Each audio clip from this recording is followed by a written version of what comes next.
Hello guys, welcome to एनसीनो classes. आज एनसीनो क्लासेस में हम आपको क्लास 12th के प्रीवियस ईयर का क्वेश्चन पेपर करवाएंगे। ये जो क्वेश्चन पेपर है हमारा 2023 का है, मार्च 2023 का। देखिए क्वेश्चन नंबर वन कह रहा है कि if a square matrix A, square matrix मतलब 2 × 2 या 3 × 3 का जो मैट्रिक्स होता है उसको स्क्वायर मैट्रिक्स कहते हैं, जिसमें दे रखा है a square minus 3a plus i equal to 0। और क्वेश्चन कह रहा है कि and a inverse equal to x a plus y i, a inverse equal to x a plus y आई।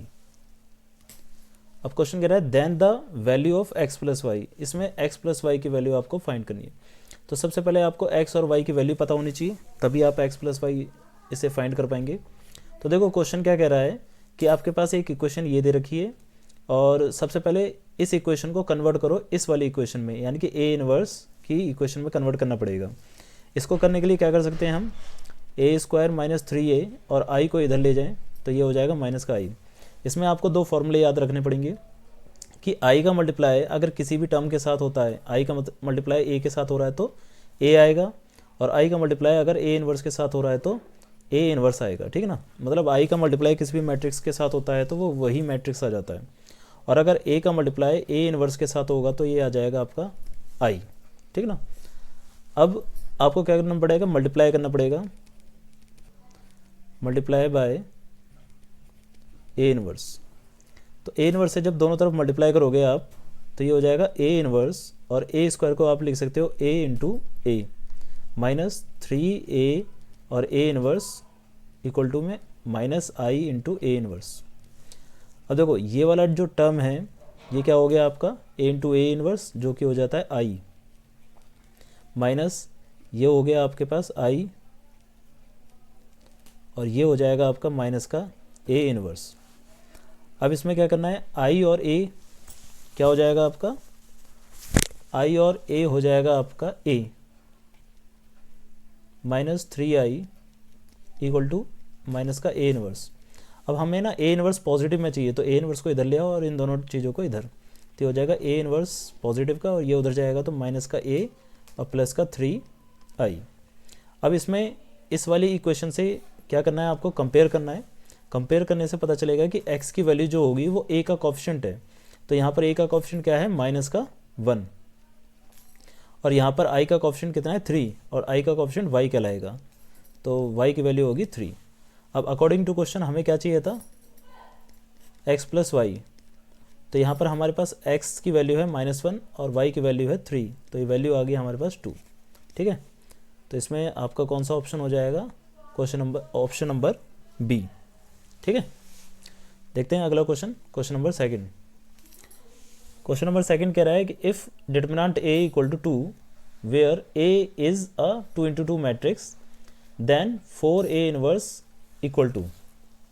तो ए डिटर्मिनेंट दे रखा है आपको 2, ए डिटर्मिनेंट दे रखा है आपको 2, और यहाँ पर मैट्रिक्स दे रखा था आपको 2 × 2 का मैट्रिक्स, और क्वेश्चन कह रहा है then find the value of 4a inverse का डिटर्मिनेंट। ठीक है ना, ये फाइंड करना है।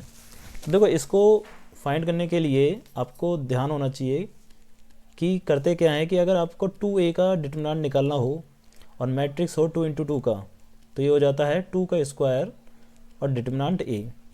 अगर 2a का डिटर्मिनेंट निकालना है और ये मैट्रिक्स है 3 × 3 का, तो ये हो जाता है 2 की पावर 3 और a का डिटर्मिनेंट।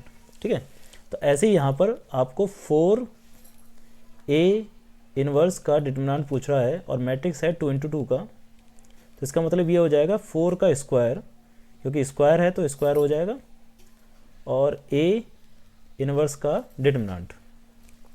अब यहाँ पर ये हो जाएगा 16। अब a इनवर्स को आप लिख सकते हो 1/a। ठीक है, 1/a क्या होता है आपका a इनवर्स, और जिसमें आपको a इनवर्स a डिटर्मिनेंट की वैल्यू दे रखी है 2, तो ये हो जाएगा 16 × 1/2, जिससे आपका आंसर आ जाएगा 8। ठीक है, तो आपका आंसर है इसमें 8। तो कौन सा ऑप्शन हो गया आपका, ऑप्शन नंबर सी। ठीक है, देखिए क्वेश्चन नंबर 3। क्वेश्चन नंबर 3 कह रहा है लेट ए बी आ 3 × 3 matrix such that adjoint A का डिटर्मिनेंट इक्वल टू 64 दे रखा है, then determinant of A is equal to. देखिए इसमें एक फॉर्मूला लगता है आपका, क्वेश्चन में आपको बोल रखा है कि एडजॉइंट ए का डिटरमिनेंट आपको दे रखा है 64 और डिटरमिनेंट ऑफ ए आपसे पूछ रहा है। इसमें एक फार्मूला ये लगेगा और इसमें मैट्रिक्स जो दे रखा है 3x3 का मैट्रिक्स है। फार्मूला है इसका कि एडजॉइंट ए का जो डिटरमिनेंट होता है वो ए डिटरमिनेंट n-1 के बराबर होता है। इसमें n का मतलब क्या है, n का मतलब है ऑर्डर ऑफ मैट्रिक्स जो कि है 3 यहाँ पर, ठीक है ना। तो एडजॉइंट ए कितना दे रखा है आपको 64 और a n की जगह लिख देंगे 3-1, तो ये जाएगा 64 इक्वल टू डिटरमिनेंट ऑफ 2। अब स्क्वायर जो है इधर चला जाएगा तो ये हो जाएगा √64 और √64 आ गया आपके पास 8। तो आपका डिटरमिनेंट ए क्या हो जाएगा 8, ठीक है। क्वेश्चन नंबर 4 कह रहा है if A equal to this and 2a plus B is a null matrix. Null matrix का मतलब हो गया कि एक ऐसा मैट्रिक्स जिसका इन दोनों का सम करने के बाद आंसर कितना आएगा 0। Then b is equal to, तो b की वैल्यू क्या होगी 3 4 5 2 और 2a plus B is a null matrix, तो 2a plus B equal to 0। Simple सा क्वेश्चन है, a की वैल्यू इसमें पुट कर देनी है, ये हो जाएगा 3 4 5 2 प्लस बी इक्वल टू 0 और ये वाला जो पूरा मैट्रिक्स है इधर चला जाएगा, तो b की वैल्यू हो जाएगी, मल्टीप्लाई कर देते हैं, माइनस में वैल्यू आ जाएगी, तो ये हो जाएगा 6 8 10 4। तो इसे लिख सकते हैं हम माइनस का 6 माइनस का 8 माइनस का 10 और माइनस का 4। तो ये हो जाएगा आपका आंसर। सिंपल सा क्वेश्चन था। देखते हैं अगला question, question number 5। Question number 5 ये कह रहा है कि d अपॉन में dx दे रखा है fx का। d अपॉन dx का मतलब है इसका डेरिवेट दे रखा है आपको, है ना। तो fx का डेरिवेट दे रखा है कितना log x, then find fx। Question ये कह रहा है कि आपको डेरिवेट दे रखा है, डेरिवेट ऑफ fx दे रखा है कितना log x। अब आपसे बोल रहा है कि फाइंड fx, तो कभी भी अगर डिफरेंशियल इक्वेशन दे रखी है और उससे हमें जनरल सॉल्यूशन निकालना है यानी कि fx निकालना है, तो उसके लिए क्या करना पड़ता है, हमें इंटीग्रेशन करना पड़ता है, ठीक है ना। तो यहाँ पर हम इंटीग्रेशन का यूज़ करेंगे, derivate of fx equal to log x into में dx। इंटीग्रेशन बोथ साइड कर देंगे, fx का इंटीग्रेशन क्या हो जाएगा, डेरिवेट ऑफ fx का इंटीग्रेशन क्या हो जाएगा fx, और इसको लिख सकते हैं हम। अब इसका log x का इंटीग्रेशन कैसे होता है, आइलेट के फॉर्म से होगा, ठीक है, आइलेट। और इसमें हम क्या रखेंगे कि log x है हमारे साथ और इंटू में 1 मानेंगे। अब log x को हम u मानेंगे और 1 को मानेंगे हम v, क्योंकि log पहले आ रहा है और अलजेब्रा बाद में आ रहा है। तो इसका जो फॉर्मूला होता था वो होता था u v का integration minus derivative of u और इंटू में v का इंटीग्रेशन, ठीक है, ये होता था। इसमें u क्या है हमारे पास अब log, तो इसको लिख देंगे log x integration of 1 dx minus log x का डेरिवेट और इंटू में 1 का इंटीग्रेशन, ठीक है। तो log x को तो log x रहने देंगे, इंटीग्रेशन ऑफ 1 होता है हमारे पास x और डेरिवेट ऑफ log होता है हमारे पास 1/x और 1 का इंटीग्रेशन हो जाएगा यहाँ पर x से x कैंसिल हो जाएगा, ये हो जाएगा x log x माइनस का, अब 1 का इंटीग्रेशन क्या हो जाएगा x प्लस c, ये हो जाएगा आपका आंसर। सिंपल सा क्वेश्चन है, ठीक है ना। मतलब आप ध्यान रखना है कि डेरिवेट दे रखा है और आपको क्या निकालना था fx, तो fx को निकालने के लिए क्या करना पड़ेगा, आपको इंटीग्रेशन करना पड़ेगा, ठीक है। क्वेश्चन नंबर 6 कह रहा है कि लिमिट दे रखी है आपको 0 से लेकर π/6 sec स्क्वायर x माइनस π/6 का।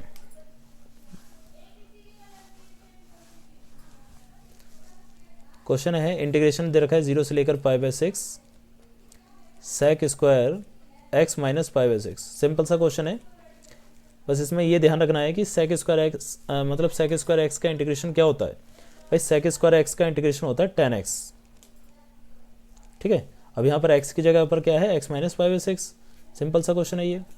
तो इसका इंटीग्रेशन हो जाएगा tan x minus pi by 6, और लिमिट क्या रखनी है अभी हमें, 0 से लेकर पाई बाय 6।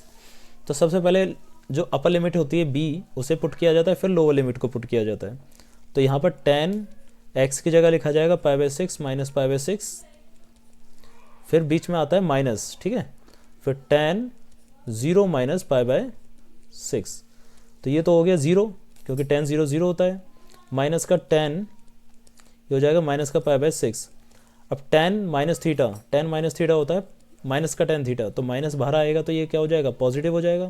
तो ये हो जाएगा tan पाई बाय 6, और tan पाई बाय 6 होता है 1/√3। ये हो गया आपका आंसर, ठीक है। नंबर 7 कह रहा है the sum of the order and the degree, degree और ऑर्डर का सम करना है। ये तो सिंपल सा क्वेश्चन है। देखो इसमें क्या है कि ऑर्डर क्या होता है, जितना हाईएस्ट डेरिवेट होता है, डेरिवेट कितनी बार हो रखा है, 2 बार, डी स्क्वायर वाई अपन में डी एक्स स्क्वायर लिखा है ना, 2 बार डेरिवेट हो रखा है। और जो डेरिवेट होता है उसी की जो पावर होती है उसी को हम कहते हैं डिग्री। तो यहाँ पर डेरिवेट की पावर कितनी है, 1, जैसे इस डी वाई अपन डी एक्स की पावर 3 है, ऐसे ही यहाँ पर डी स्क्वायर वाई अपन में डी एक्स स्क्वायर की पावर क्या है, 1। तो ऑर्डर तो है 2 और डिग्री है 1, तो इसका सम कितना आ जाएगा, 3। तो आंसर हो जाएगा आपका सी, यानी कि 3, ठीक है। क्वेश्चन नंबर 8 में कह रहा है कि the value of p for which the vector 2i plus p j plus k and minus 4i minus 6j plus 26k are perpendicular to each other. तो देखिए 2 वेक्टर दे रखे हैं आपको, और 2 वेक्टर क्वेश्चन में कह रखा है कि परपेंडिकुलर हैं। तो जब भी 2 वेक्टर परपेंडिकुलर होते हैं तो होता क्या है, क्वेश्चन नंबर 8 है हमारे पास, ठीक है। अब ये दोनों परपेंडिकुलर दे रखे हैं। अब इसमें हम परपेंडिकुलर में क्या करते हैं, अगर कभी भी क्वेश्चन में कह रखा है कि 2 वेक्टर परपेंडिकुलर हैं तो उसके लिए हम क्या करते हैं, इन दोनों का डॉट प्रोडक्ट क्या होना चाहिए, 0 होना चाहिए, ठीक है। वेक्टर में हमने पढ़ा है कि अगर 2 वेक्टर उनका डॉट प्रोडक्ट यानी कि स्केलर प्रोडक्ट अगर 0 आता है तो हम एज्यूम करते हैं कि वो दोनों आपस में क्या है, परपेंडिकुलर हैं। और यहाँ पर पहले से ही क्वेश्चन में कह रखा है कि ये दोनों आपस में परपेंडिकुलर हैं, तो इसका मतलब क्या है कि इन दोनों का डॉट प्रोडक्ट क्या होगा, 0 होगा। तो इन दोनों का डॉट प्रोडक्ट निकालना पड़ेगा हमें। तो डॉट प्रोडक्ट कैसे निकालते हैं, दोनों को मल्टीप्लाई करने के लिए यहाँ पर आई वाली टर्म को आई से, जे वाली टर्म को जे से और के वाली टर्म को के से मल्टीप्लाई करते हैं, बस, ठीक है ना। तो क्योंकि हम जानते हैं कि इसमें आई और आई को मल्टीप्लाई, आई और आई का जो डॉट प्रोडक्ट होता है वो होता है 1, और आई का अगर किसी और के साथ अगर आप प्रोडक्ट निकालोगे तो वो होता है 0। तो आई का के साथ भी प्रोडक्ट क्या होगा, 0। इसलिए आई का जो है किसी और के साथ मल्टीप्लाई करेंगे तो वो 0 आता है। तो आई का सिर्फ आई के साथ, जे का सिर्फ जे के साथ और के का सिर्फ के के साथ मल्टीप्लाई किया जाता है। तो 2 का जब -4 से करा तो माइनस का 8, पी का जब -6 से करा तो -6p, और के का जब 26 से करा तो ये हो जाएगा ओनली 26 इक्वल टू 0। 26 में से माइनस का 18 गया तो ये हो जाएगा आपके पास प्लस का 18 इक्वल टू 0। तो -6p इक्वल टू माइनस का 18, और ये कैंसिल हो जाएगा कितने बार में, 3 बार में। तो p की वैल्यू आ जाएगी आपके पास 3, और ये हो जाएगा आपका आंसर, सिंपल, ठीक है। बहुत ही सिंपल सा क्वेश्चन था। नेक्स्ट देखते हैं क्वेश्चन नंबर 9 में क्रॉस प्रोडक्ट का क्वेश्चन आ गया। I cross j dot j, i cross j dot जे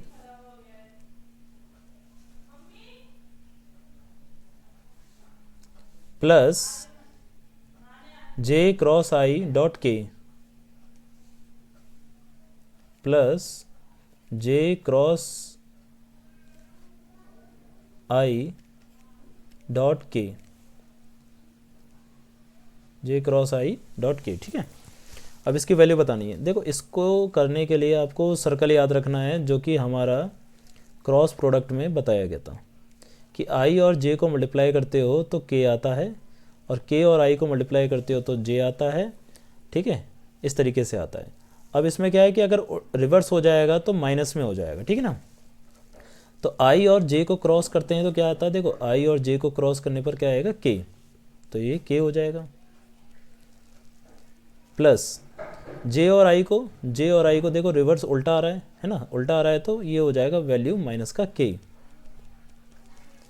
और अभी हमने बताया था कि अगर 2 अलग अलग वेक्टर को मल्टीप्लाई किया जाता है, दो अलग अलग चीज़ों को मल्टीप्लाई किया जाता है, आई को जे से या जे को के से, तो उसका आंसर आता है 0। सेम क्वांटिटी का डॉट प्रोडक्ट 1 होता है और अलग अलग कंपोनेंट का जो डॉट प्रोडक्ट होता है वो 0 होता है। तो यहाँ दोनों अलग अलग हैं तो 0 आ गया। प्लस अब देखो दोनों एक जैसे हैं तो यहाँ आ जाएगा 1, तो ये हो जाएगा माइनस का 1, तो आपका आंसर आ जाएगा माइनस का 1। सिंपल सा क्वेश्चन है। Question number 10th, a vector plus b vector equal to i, a vector plus b vector equal to i vector, और दूसरा दे रखा है a vector equal to 2i minus 2j plus 2k, और ए vector दे रखा है 2i minus 2j plus 2k। ठीक है, then find magnitude of B vector, B vector का मैग्नीट्यूड फाइंड करना है आपको, बी वेक्टर का मैग्नीट्यूड आपको यहाँ पर फाइंड करना है।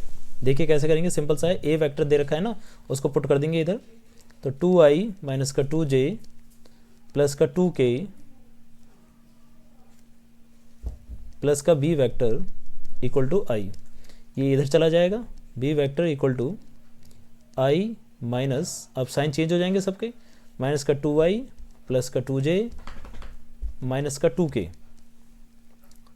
बी वेक्टर इक्वल टू ये हो जाएगा माइनस का i प्लस का 2j और माइनस का 2k। सिंपल। अब इसका मैग्नीट्यूड निकालना है आपको, तो मैग्नीट्यूड क्या होता है, root a square plus b square plus c square, जिसमें ये हो जाएगा ए कितना है आपके पास -1 का स्क्वायर, बी कितना है आपके पास 2 का स्क्वायर, और सी कितना है आपके पास -2 का स्क्वायर। ठीक है, तो ये हो गया आपके पास 1 + 4 + 4 यानी कि √9, और √9 क्या होता है आपका 3, तो आपका आंसर आ गया 3। क्वेश्चन नंबर 11 कह रहा है कि direction cosine of line x-1/2 y1 - y/3 और 2z-1/12।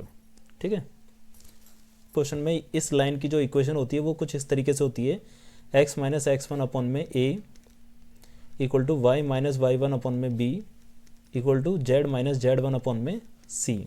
इसमें जो a b c होते हैं यही वेक्टर होते हैं, क्योंकि डायरेक्शन कोसाइन क्या होता है, l m और n। अब डायरेक्शन कोसाइन कैसे निकलते हैं, a का मैग्नीट्यूड, b a का मैग्नीट्यूड और c a का मैग्नीट्यूड। ये a क्या है, ये वेक्टर है, ठीक है ना, ये कोई कोऑर्डिनेट नहीं है, कोएफिशिएंट नहीं है। अब इसमें हमारे पास एक वेक्टर है जिसके कोएफिशिएंट क्या हैं, a b और c। ठीक है, बट a b c यहाँ पर हमें इस वाली इक्वेशन से चाहिए, तो इस वाली इक्वेशन को पहले इस इक्वेशन में कन्वर्ट करना पड़ेगा। कैसे करेंगे, देखिए x - 1/2 ये तो इसी फॉर्म में लिखी हुई है, 1 एक नंबर है, रियल नंबर, ठीक है ना, x एज इट इज़ रहेगा -1/a, ये बिल्कुल एज इट इज़ लिखा हुआ है। ठीक है, अगला है y - y1, y पहले होना चाहिए, बट यहाँ पर क्या है, देखो y बाद में है, तो इस y को आगे करने के लिए माइनस को कॉमन लेंगे, तो y - 1 माइनस जो कॉमन लिया है वो नीचे आ जाएगा। ठीक है, अब इसमें z - z1 चाहिए, तो z यहाँ पर क्या लिखा है, 2z लिखा हुआ है, तो 2 कॉमन लेना पड़ेगा ऊपर से। जब आप 2 कॉमन ऊपर से लोगे तो ये हो जाएगा z - 1/2/12, तो ये कैंसिल हो जाएगा कितने बार में, 6 टाइम। तो ये हो जाएगा x - 1/2 y - 1/-3 और z - 1/2/6, जिसमें a हो गया आपके पास 2, b हो गया आपके पास -3 और c हो गया आपके पास 6। ठीक है, अब इसका क्या निकाल सकते हो आप, मैग्नीट्यूड। मैग्नीट्यूड क्या हो जाएगा इसका, √a² + b² + c², जो कि हो जाएगा 2 का स्क्वायर प्लस -3 का स्क्वायर प्लस 6 का स्क्वायर। ठीक है, इसमें ये हो जाएगा आपका, देखो 4 9 और 36, 4 9 36 हो गया आपका 49, तो 49 का जो रूट होता है वो कितना होता है, 7।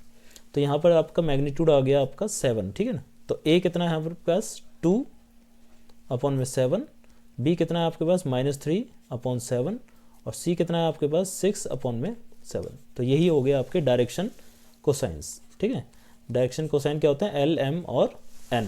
ठीक है, क्वेश्चन नंबर 12 कह रहा है कि p दे रखा है PA/B, यानी कि PA गिवन दैट b दे रखा है 0.3,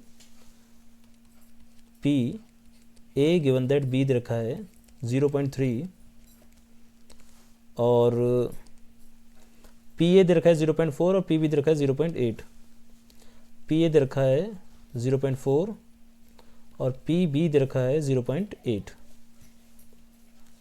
क्वेश्चन क्या कह रहा है आप फाइंड करने के लिए? बोला है P be given that A find करना है आपको। तो probability of be given that A find करना है, ठीक है ना। अब इसको समझने के लिए पहले आप समझो कि ए बी गिवन दैट ए का फॉर्मूला क्या होता है। बी गिवन दैट ए का फॉर्मूला होता है ए बी का इंटरसेक्ट अपॉन में जो नीचे की तरफ होता है वही लिखा जाता है, यानी कि प्रोबेबिलिटी ऑफ ए। अब यहाँ पर हमारे पास पी ए इंटरसेक्ट बी नहीं है, मगर पी ए तो दे रखा है हमें कितना 0.4।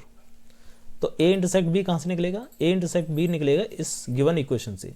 गिवन में हमें दे रखा था probability of A given that B, जिसका भी फॉर्मूला होता है ए इंटरसेक्ट बी अपॉन में प्रोबेबिलिटी ऑफ बी। अब ये हमें दे रखा है 0.3 और ये हमें फाइंड करना है, और प्रोबेबिलिटी ऑफ बी कितनी है हमारे पास 0.8। ये इधर मल्टीप्लाई हो जाएगी तो ये हो जाएगा 0.24, तो ये आ जाएगा आपके पास इंटरसेक्ट। ठीक है, सिंपल सा कंसेप्ट है। अब आपके पास 0.24 यहाँ पर लिख सकते हैं आप, और नीचे है 0.4, ये कैंसिल हो जाएगा आपका 0.6 टाइम, तो आपका आंसर आ जाएगा 0.6। सिंपल सा क्वेश्चन था, ठीक है। तो इसका आंसर हो जाएगा आपका ए 0.6, ठीक है।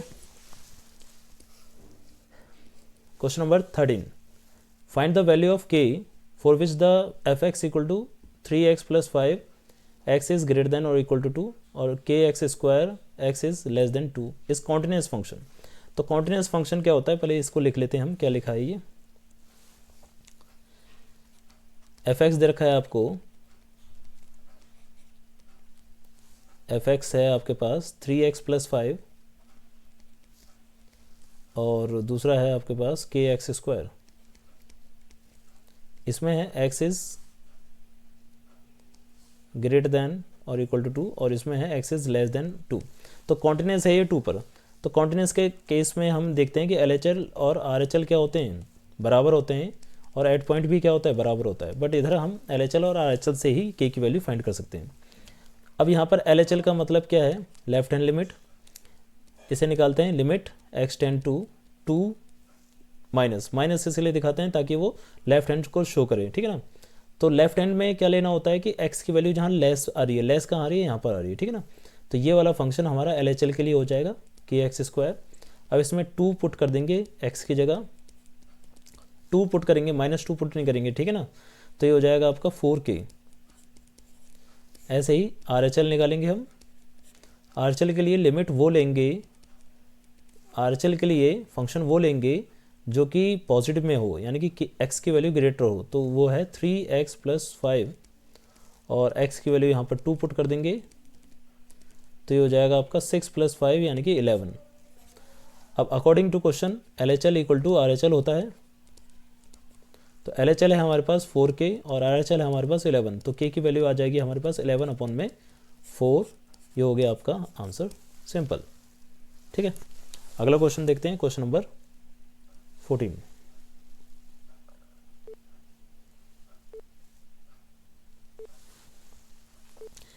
क्वेश्चन नंबर 14 कह रहा है कि if a equal to this and 3i + 4a और 3i - 4a equal to x²i then find the value of x। Simple सा क्वेश्चन है। क्वेश्चन कह रहा है a की वैल्यू दे रखी है आपको, a की वैल्यू है आपके पास 0 1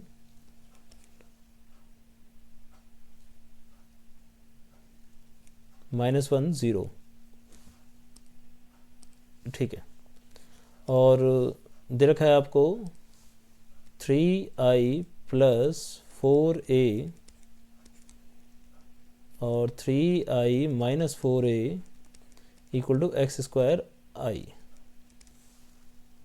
ठीक है, ठीक है। अब x की वैल्यू इसमें फाइंड करनी है। तो देखो a + b और a - b क्या हो जाएगा, a का स्क्वायर माइनस b का स्क्वायर इक्वल टू x²i। अब ये हो जाएगा 9i², ये हो जाएगा 4 यानी कि 16 a का स्क्वायर, 16 a का स्क्वायर इक्वल टू x²i। अब इसमें ए का स्क्वायर चाहिए आपको, तो ए का स्क्वायर यहाँ से निकलेगा आपका a square equal to a into a. तो मल्टीप्लाई कैसे करते हैं हम? मल्टीप्लाई करने के लिए आप एक रो और दूसरे की कॉलम, यानी कि इसका ऐसे और इसका ऐसे मल्टीप्लाई किया जाता है, ठीक है ना। तो ये हो जाएगा आपका 0 से 0 का करा तो 0, फिर बीच में आता है माइनस, 1 का इससे करा तो माइनस प्लस हो जाएगा, एक minute,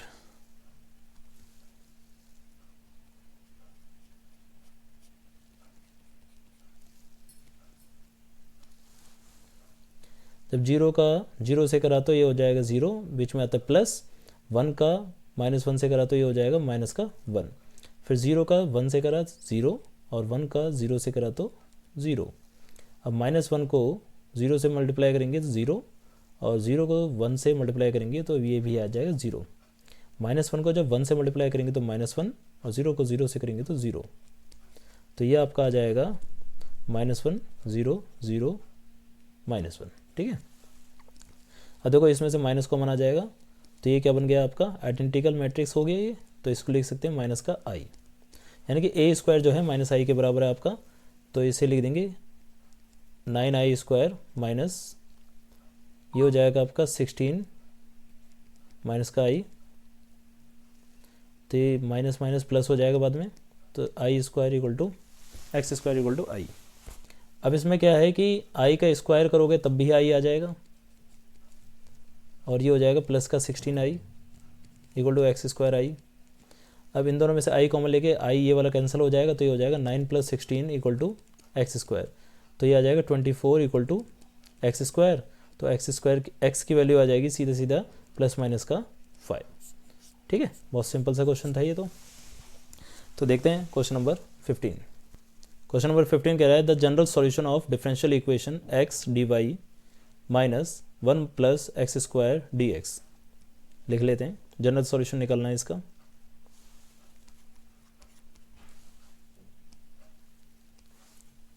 x D Y minus 1 - x square D X, 1 + x square D X और इक्वल टू डी एक्स, ठीक है। अब इसका जनरल सॉल्यूशन कैसे निकालेंगे?